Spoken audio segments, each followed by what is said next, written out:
नमो हरिहंताणं नमो सिद्धाणं नमो आयुर्याणं नमो अवध्यायाणं नमो सर्वसाहुण्यं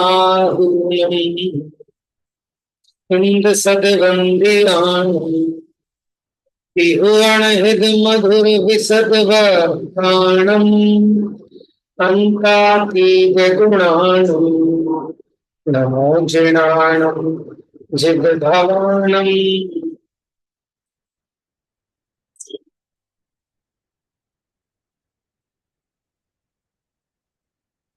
तो हमारी चर्चा सत्य के ऊपर प्रारंभ हो गई। तत्वार्थ सूत्र का सूत्र है उत्पाद व द्रव्य युक्तम सत और सत द्रव्य लक्षणम। और हमने बताया सत और सत्ता। तो हम बताया सत और सत्ता में क्या डिफरेंस है।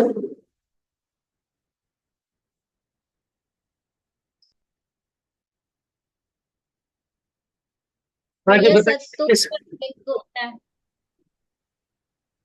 हाँ जी सत का मतलब अस्तित्व और सत्ता ये सत्ता गुण और सत्य द्रव्य। बहुत बढ़िया। सत द्रव्य है और सत्ता उसका गुण है। ठीक है। एक स्वभाव है और एक स्वभाववान है। तो आप बताओ इन दोनों में से स्वभाव कौन, सत्य या सत्ता? सत्य। सत्ता। सत्ता स्वभाव है और सत्य स्वभाववान है, क्योंकि उसमें सत्ता जैसे अनंत गुण और भी है। ठीक है, उत्पाद है द्रव्यात्मक। तो इन तीनों में ही सत्य होता है। सत्य माने वस्तु। अगर तीनों में से एक भी ना हो तो क्या क्या आपत्ति है कि उसकी चर्चा हमने कल की थी।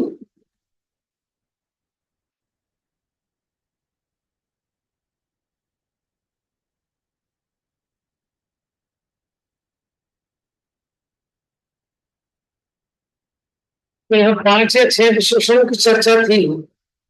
हाँ, चलिए एक बार फिर से देखते हैं। भाषा थोड़ी कठिन है। चलिए एक बार मैं इसकी हिंदी तर्जमा कर देता हूँ। गाथा थी, 8 नंबर की गाथा स्टार्ट हो गई थी। डाल दिया तो 8 नंबर का।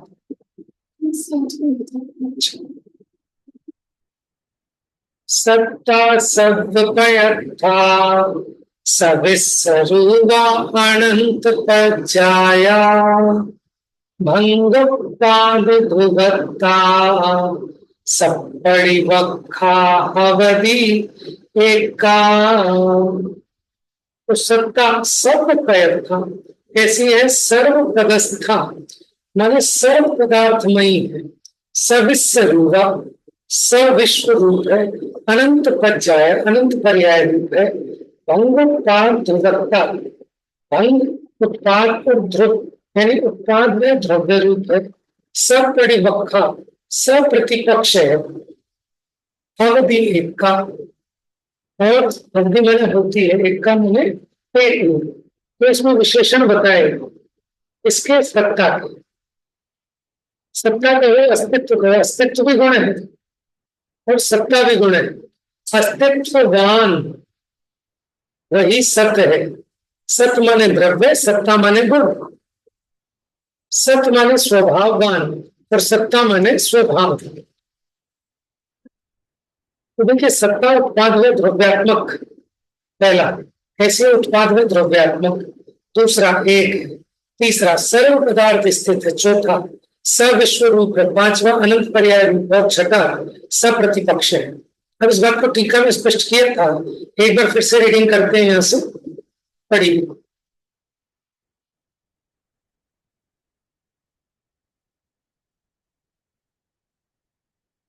पढ़िए पढ़िए, कौन पढ़ेगा? यहाँ अस्तित्व का स्वरूप कहा है। अस्तित्व अर्थात सत्ता नामक सत का भाव वह सत्व है। विद्यमान मात्र वस्तु न तो सर्वथा नित्य रूप होती है और न सर्वथा क्षणिक रूप होती है।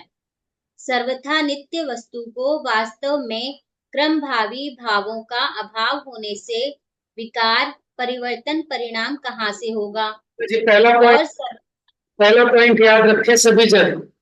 अगर आप वस्तु को सर्वथा नित्य माने तो सर्वथा नित्य वस्तु में विकार का मतलब होता है परिवर्तन। तो अगर आपने सर्वथा नित्य मानी और क्रम भावी भावों का अभाव माना, माने जो एक उत्पन्न होते हैं उन भावों का अभाव माना, तो फिर वस्तु में परिणाम कहाँ से होगा? माने परिवर्तन जो परिणाम, उसे कहा विकार। विकार माने विशेष कार्य। तो पहला दोष आता है। अगर सर्वथा नित्य माने तो वस्तु में परिणाम नहीं होगा, परिवर्तन नहीं होगा। हाँ जी। और अगर सर्वथा अनित्य माने यानी क्षणिक माने तो क्या आपत्ति है?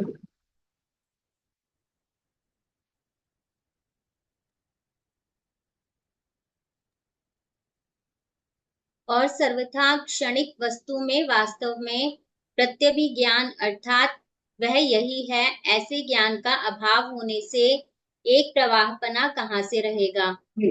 अगर सर्वथा क्षणिक मानेंगे तो प्रवाहपना किसमें होता है? जिसमें कोई एक चीज कॉमन हो। ठीक है ना? और अगर आप सर्वथा क्षणिक मानेंगे तो आपको ये मानना पड़ेगा एक प्रवाहपना नहीं रहेगा, वस्तु ही पूरी चेंज हो जाएगी। अब ये समय जो हुई वो कोई अलग वस्तु होगी, जबकि ऐसा तो नहीं है। हम भी ये मानते हैं कि जीव मरता है, नई पर्याय में पैदा होता है, पर्याय पलटती हैं, लेकिन जीव तो वही का वही रहता है। लेकिन अगर आप सर्वथा ही क्षणिक मान लेंगे तो जिस समय पर्याय नष्ट हुई तो वस्तु ही सर्वथा नष्ट हो गई, तो अगले समय में जब वो उत्पन्न हुई तो आप ये नहीं कह सकते कि वही है जो पिछले समय में मर गई थी। तो उनमें एक अनुश्रुति से रचित एक प्रवाह होना जरूरी है, नहीं तो वस्तु वही वस्तु है ऐसा कैसे होगी। जैसे एक बालक है, हमने उसे 20 साल पहले देखा, ठीक है, 20 साल बाद मिला तो हम कहते हैं भाई तुम तो पूरे बदल गए। तो मेरा प्रश्न ये है कि अगर वो पूरा बदल गया तो आपको पहचाना कैसे? तभी तो कहते हैं अरे भाई बिट्टू, अरे तुम तो वही बिट्टू हो यार, तुम तो पूरे बदल गए। तो पूरे ही बदल गए ऐसा कहने पर भी हमारी प्रतीति में ये आ रहा है कि ये वही बिट्टू है जो बचपन में नाव बहती रहती थी, घूमता रहता था। तो इसका मतलब बदल गया, अवस्था की अपेक्षा कह रहे हैं, लेकिन फिर भी तो वही बिट्टू है, इस अपेक्षा सर्वथा नहीं पलटा। तो ऐसी वस्तु पलट कर भी नहीं पलटती और नहीं पलटते हुए भी पलटती है। माने मूल वस्तु का अभाव नहीं होता, लेकिन उसकी अवस्थाएं चेंज होती है, इसलिए वस्तु नित्य भी है और अनित्य भी है। प्रत्यय विज्ञान को बताया था, प्रत्यय विज्ञान क्या होता है कि वर्तमान में किसी वस्तु का प्रत्यक्ष और पूर्व में जो जाना था उसकी स्मृति, तो स्मृति प्लस वर्तमान प्रत्यक्ष ज्ञान के जोड़ रूप ज्ञान को प्रत्यय विज्ञान कहते हैं। और इसका चिन्ह क्या है? ये वही है, ये वही है, ये वही है।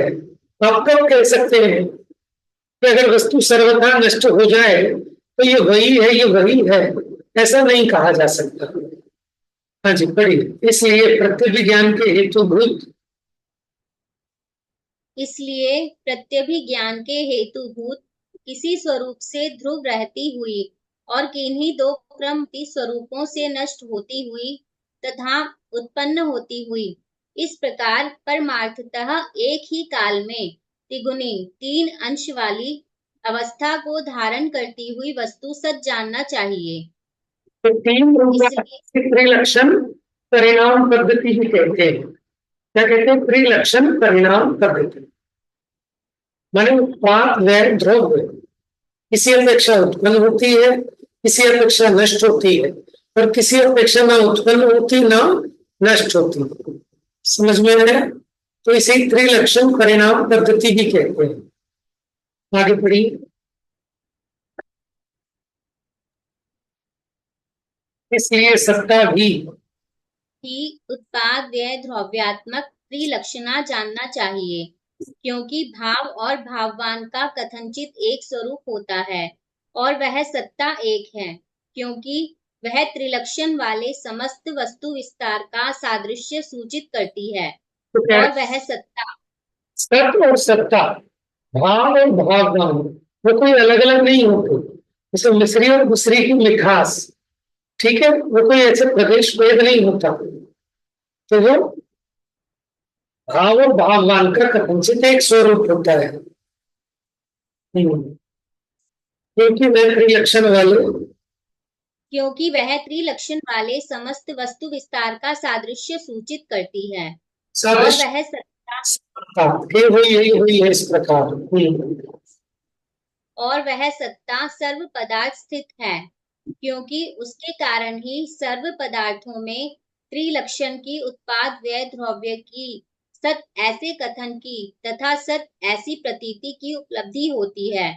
और वह सत्ता सविश्व रूप है, क्योंकि वह विश्व के रूपों सहित अर्थात समस्त वस्तु विस्तार के त्रिलक्षण वाले स्वभावों सहित वर्तती है।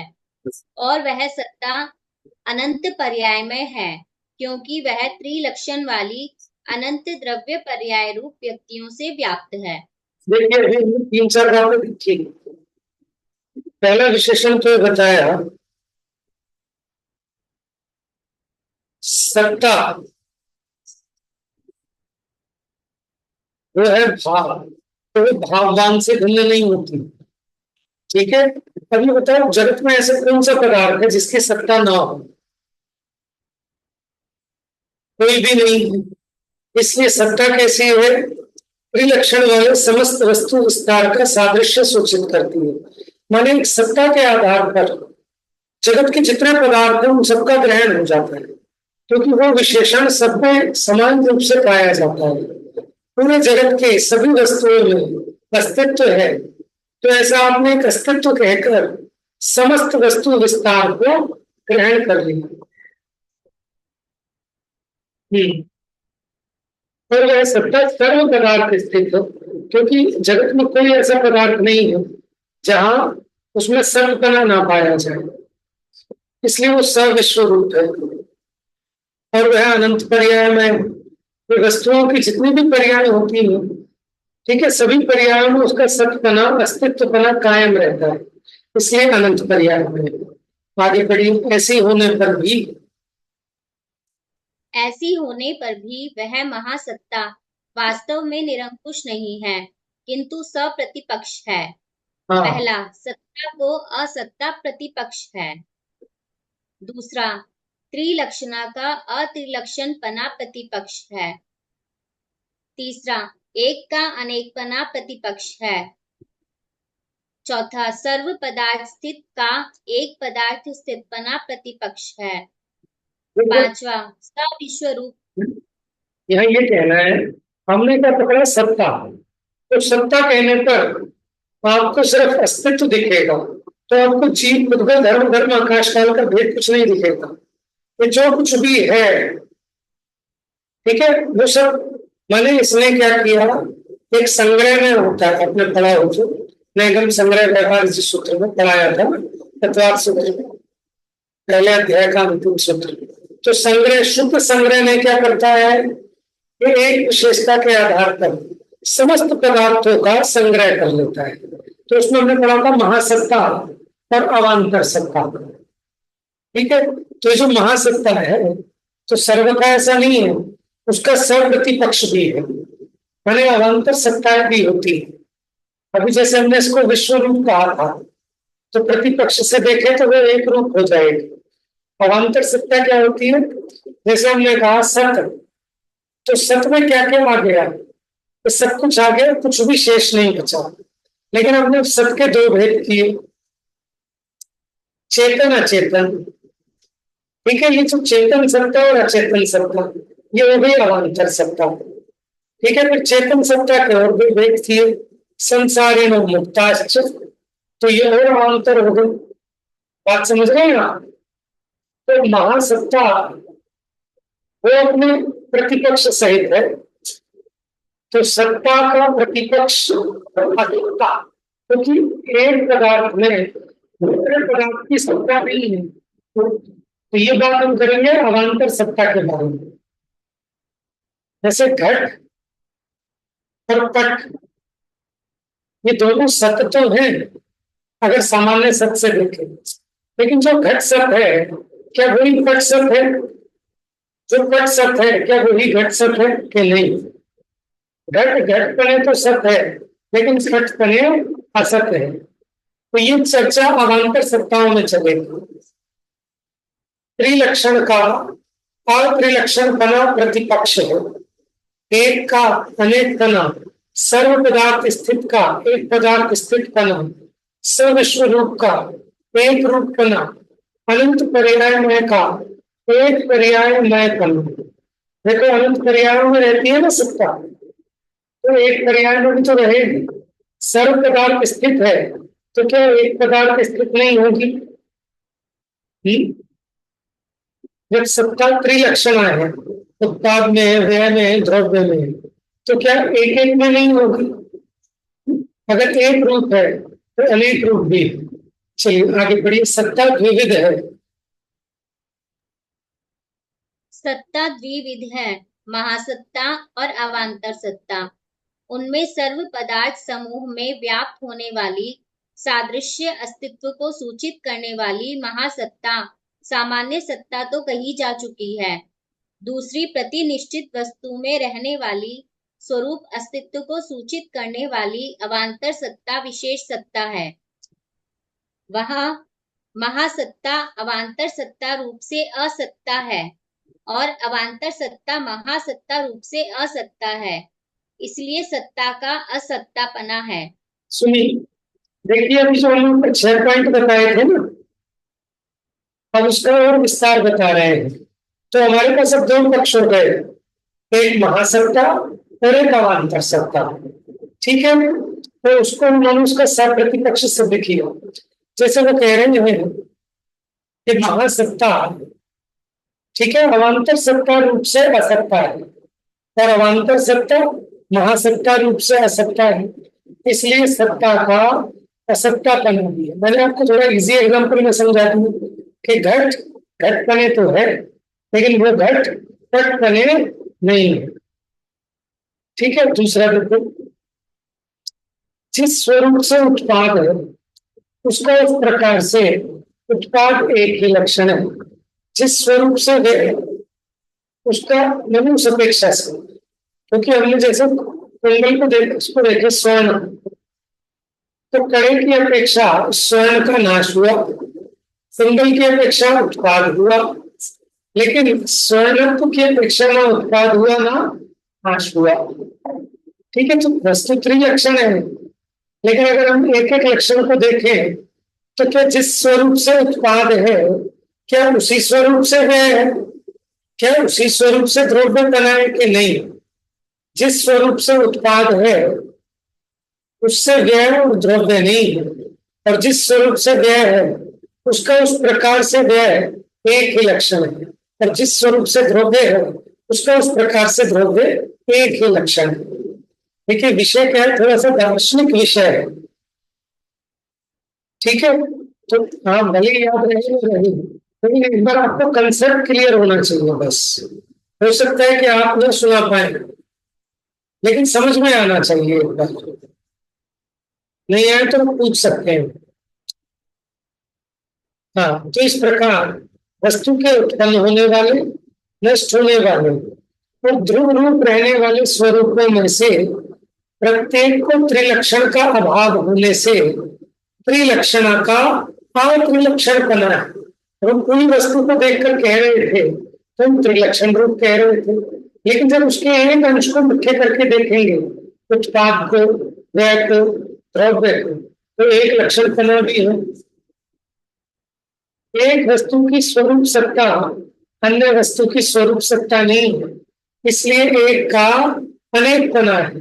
पहले तो हमने एक ली थी, महासत्ता तो एक ही होती है, लेकिन जब अवान्तर सत्ताएं देखी तो वो अनेक हो गई। घट की भी अपनी सत्ता है, पट की भी अपनी सत्ता है, जीव की भी अपनी सत्ता है, भूतगल की भी, धर्म की भी, अधर्म की भी, तो सत्ता हो गई अनेक। लेकिन जब महासत्ता देख रहे थे तो आपको किसी द्रव्य में कोई अंतर नहीं दिखेगा, क्योंकि आप जीव नहीं देख रहे, भूतगल नहीं देख रहे, धर्म धर्म आकाश काल नहीं, आप तो एक सर्व विशेषण को देख रहे हो। तो सब में इस अपेक्षा प्रति निश्चित पदार्थ में स्थित सत्ताओं द्वारा ही पदार्थों का प्रतिनिश्चित बना होता है। यानी हर एक पदार्थ की अपनी न्यारे न्यारा स्वरूप है, उसके द्वारा ही उसकी सत्ता का निर्णय होता है।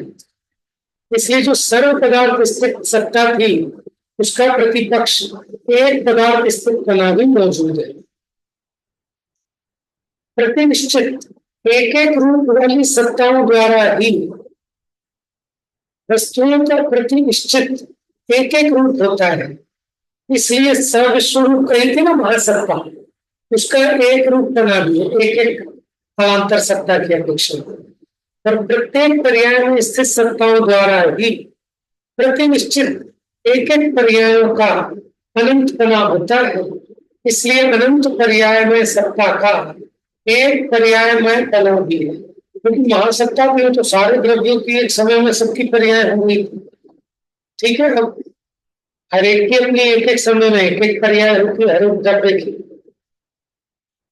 इस प्रकार सर्व निर्वध्य है, माने निर्दोष है, निर्बाध है, क्योंकि उसका सत्ता के स्वरूप का कथन सामान्य और विशेष की प्रवृत्ति की ओर ढलते हुए दो नयों के अधीन है। सामान्य से हमने महासत्ता कही और विशेष से अवान्तर सत्ता। चलिए अब तात्पर्य वृत्ति के हिसाब से पढ़ेंगे। पढ़िए।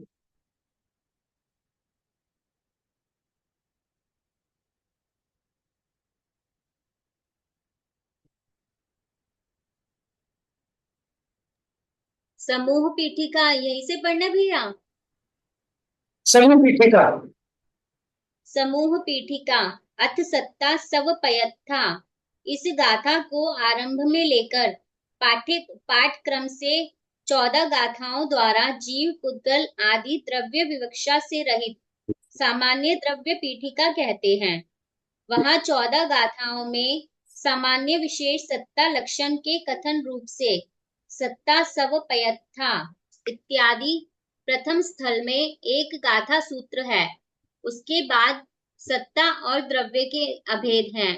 द्रव्य शब्द की व्युत्पत्ति कथन की मुख्यता से दवियदि इत्यादि दूसरे स्थल पर एक गाथा सूत्र है।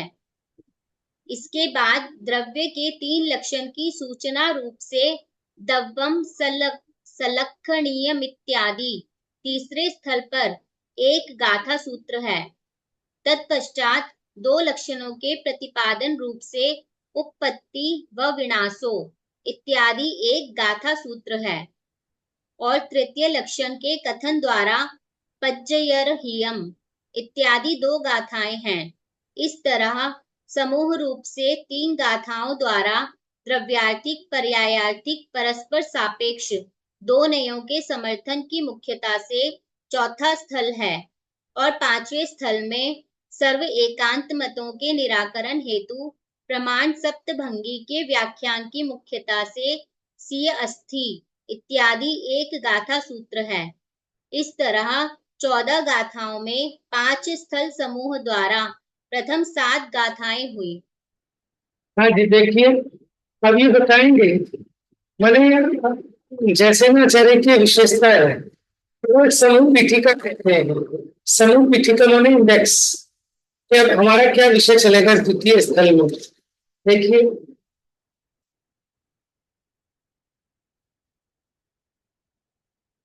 अब इस गाथा को आरंभ लेकर यहाँ से एक अलग विषय प्रारंभ हो।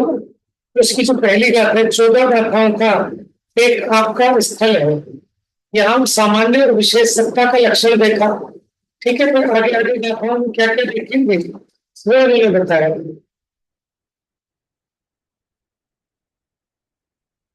तो अभी 7 गाथाओं की विषय वस्तु बता दी 14 गाथाओं में से। फिर आगे की 7 गाथाओं की ओर बताइए, कर लीजिए। दूसरी 7 गाथाओं में प्रथम स्थल में बौद्ध मत एकांत निराकरणार्थ द्रव्य की स्थापना की मुख्यता से भावस्य नत्थि नासो इस प्रकार अधिकार सूत्र रूप से एक गाथा सूत्र है। उसके विवरण के लिए 4 गाथाएं हैं। उन 4 गाथाओं में उस ही अधिकार सूत्र का द्रव्य गुण पर्याय के कथन की मुख्यता से भावा जीवा दिया इत्यादि एक गाथा सूत्र है। आगे मनुष्यादि पर्याय के विनाश तथा उत्पाद होने पर भी ध्रुवपने के कारण विनाश नहीं है। इस प्रकार कथन रूपेण मनुसत्तणेन इत्यादि एक गाथा सूत्र है। आगे इस प्रकार द्रव्यार्थिक न्याय से सत का विनाश तथा असत की उत्पत्ति नहीं होती है, परंतु पर्यायार्थिक न्याय से सत का विनाश तथा असत की उत्पत्ति होती है। इस तरह 2 नयों के व्याख्यान के उपसंहार रूप से एवं सदो विनाशो इत्यादि उपसंहार रूप से एक गाथा सूत्र है। इस तरह द्वितीय स्थल पर समूह रूप से 4 गाथाएं हैं। उसके बाद तीसरे स्थल में सिद्ध के पर्यायार्थिक न्याय से असत के उत्पाद की मुख्यता से नाना वर्णा दिया इत्यादि एक गाथा सूत्र है। आगे चौथे स्थल में द्रव्य रूप से नित्यपना होने पर भी पर्यायार्थिक न्याय से संसारी जीव के देवत्व आदि के उत्पाद व्यय के कर्तृत्व के व्याख्यान रूप उपसंहार की मुख्यता से अथवा द्रव्य पीठिका की समाप्ति के लिए एवं भावम इत्यादि एक गाथा सूत्र है। इस प्रकार समुदाय रूप से 4 स्थलों द्वारा द्वितीय सप्तक पूर्ण हुआ। हाँ जी, देखिए इस तरह हम 14 गाथाएं चलेंगे इसमें। ये पहली गाथा थी और वास्तव में इसमें जो विषय लिया अब उसी का एक्सप्लेनेशन होगा आगे आगे, उसी का डिटेल होगा, ठीक है। तो ये विषय और खुलेगा अभी। तो यहाँ आपको प्रज्ञात्मक नय से, पर्यावरणिक नय से इन्हीं बातों का और विस्तार होगा। इस तरह 14 गाथाओं तथा 9 अंतर स्थलों द्वारा द्रव्य पीठिका में समुदाय पीठिका हुई। तो ये स्थल क्या है कि जो जो प्रकरण के हिसाब से आएंगे उसको एक एक स्थल कहते हैं। तो जैसे में आचार्य का पढ़ाने का स्टाइल, ठीक है, बहुत बढ़िया स्टाइल है कि जिससे कि आपको अच्छे से विषय वस्तु भी समझ में आ जाए। बार बार वो विषय सूची भी बताएंगे आपको, ठीक है, कहाँ किसकी मुख्यता से क्या कथन है, किस न्यायों से हो, तो बहुत सुबोध हो जाती है वो टीका। अब जो हमने पढ़ा इसकी तात्पर्य वृत्ति, इसकी उत्थानिका और टीका। अब चलिए 3-4 मिनट में इसको पूरा कर लेते हैं।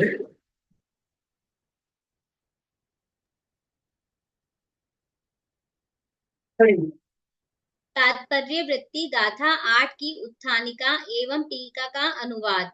उत्थानिका। अब अस्तित्व स्वरूप का निरूपण करते हैं, अथवा सत्ता द्रव्य का मूल है, इसलिए पहले सत्ता के स्वरूप को कहकर पश्चात द्रव्य का व्याख्यान करता हूँ। ऐसा अभिप्राय मन में धारण कर इस गाथा सूत्र को आचार्य भगवान कहते हैं। तात्पर्य वृत्ति। हवदी होती है। प्रश्न कौन होती है? उत्तर सत्ता होती है। प्रश्न सत्ता कैसी होती है? उत्तर स्वपदत्था सत्ता सर्व पदार्थ रूप होती है। प्रश्न और सत्ता कैसी होती है? उत्तर सविस्वरूपा अर्थात सत्ता सविश्वरूप होती है। प्रश्न और सत्ता कैसी होती है? उत्तर अनंत पज्जाया अर्थात अनंत पर्याय रूप होती है। प्रश्न और क्या विशेषता वाली है सत्ता? उत्तर भंगुत्पादधुवत्ता सत्ता भंग उत्पाद तथा द्रव्यात्मक होती है। प्रश्न पुनश्च क्या विशेषता वाली है सत्ता? उत्तर एकता महासत्ता रूप से एक होती है। प्रश्न इस प्रकार 5 विशेषणों से विशिष्ट सत्ता क्या निरंकुश या प्रतिपक्ष रहित होती है? उत्तर ऐसा नहीं है। सप्पडिवक्खा वह सत्ता सप्रतिपक्ष ही है, ऐसा वार्तिक समय व्याख्या टीका में कहा है। हाँ जी, ये तो गाथा का अर्थ हुआ। ठीक है, टीका छोटी सी है, कर लेते हैं इसको भी। उसका विवरण इस प्रकार है। स्वद्रव्यादि चतुष्टय रूप से सत्ता की परद्रव्यादि चतुष्टय रूप असत्ता प्रतिपक्ष है।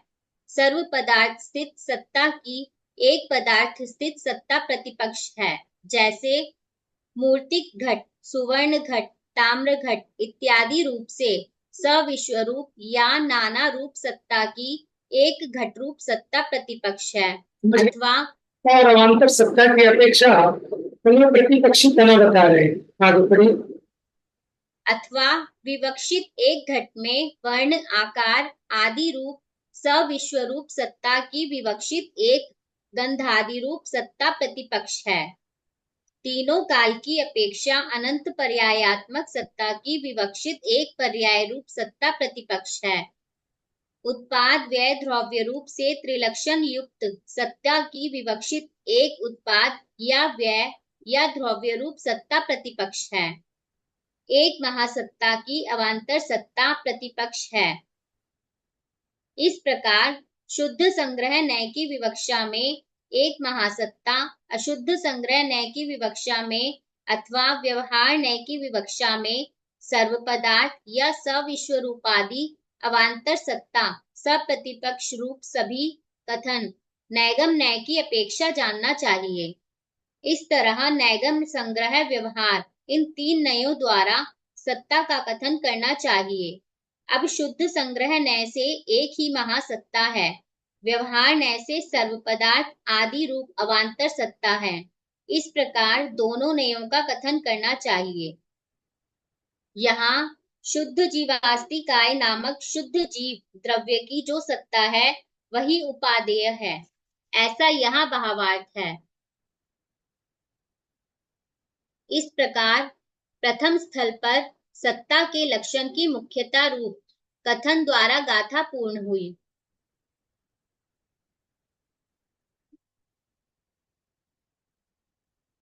चंद्राचार्य के समान जैसे आचार्य ने मनुष्य ऐसे को खोल दिया, उन्होंने यहाँ साफ लिख दिया शुद्ध संग्रह अशुद्ध संग्रह, स्वसत्ता पर सत्ता, इस अपेक्षा एक अनेक सविश्व रूप, एक रूप, तीन काल की पर्याय रूप, एक समय के पर्याय रूप, उन सब बातों को खुलासा किया। और अंत में भाव ये है कि शुद्ध जीव अस्तिकाय नामक शुद्ध जीव द्रव्य की जो सत्ता है वही उपादेय है। सत्ता का लक्षण बताया। अब इसका सारांश कल कर लेंगे और सारांश करने के बाद कल गाथा नंबर स्टार्ट करेंगे। सत्ता और द्रव्य के अंतर बना नहीं।